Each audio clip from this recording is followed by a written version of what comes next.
Hello and greetings, my friend. Matt Schifferly back again with another video to help you be fit and live free. And today we're answering a question I get sometimes in the RDP mailbag, which is, Matt, is Grease the Groove an effective way to build muscle? Now, if you're not familiar with it, Grease the Groove is a bit of a different take on conventional strength training approaches, where generally with strength training, you'd go to the gym or you'd be like, okay, time for my pull-up workout. And you would do your pull-ups for a certain amount of sets and volume and basically be done with it. And you wouldn't do it again for several days as you allow your muscles to recover.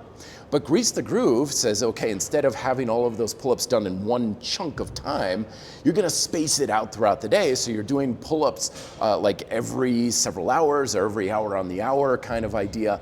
And therefore you're practicing the technique, kind of an all day, every day kind of approach. And so Grease the Groove can be extremely effective for improving your proficiency. You basically do this a lot when you have a technique that you have trouble getting the technical nuances with. But back in the day, I had a lot of trouble with getting a basic kettlebell clean. And so I recognized if I do kettlebell cleans just once or twice a week for a few sets, that's not nearly enough practice for me to get good at the technique at all, or even if it's gonna take a while. So instead, I just kept the kettlebell in my living room, and every time I went through the living room, I'd get a couple cleans, or there'd be a commercial break on the TV, and I'm like, okay, I'll get a couple cleans here. And I got a lot better at it, a lot faster, because at the end of the day, fundamentally, Grease the Groove is just another way of saying, do a lot more practice. But there is a bit of a challenge when it comes to proficiency versus the stimulus for hypertrophy, because they're in many ways an opposite of one another.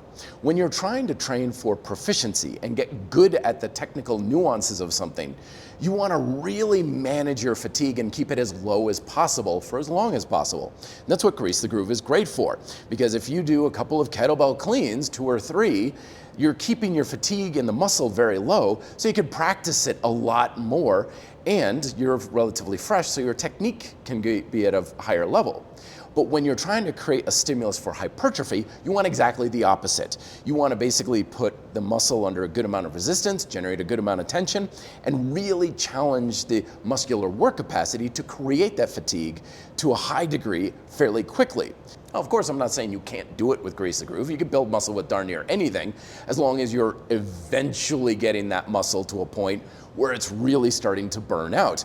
But even then, if you can do it, it may not be the most efficient way to go about it. It's like, yeah, I got my back and my biceps to be good and burned out on pull-ups, but it took me all day to do it, versus I hit it for a couple of good hard sets and I was done. So it's much more about what are you training for? What is the objective of your training? And again, don't get lost in the idea of like, well, it's really hard. Grease the Groove can be really hard, so therefore it's got to be effective. Remember, you don't want to base your training off of just what's just kicking your butt, because it's not effective because it's hard. It's effective because it's creating the right objective, the right stimulus.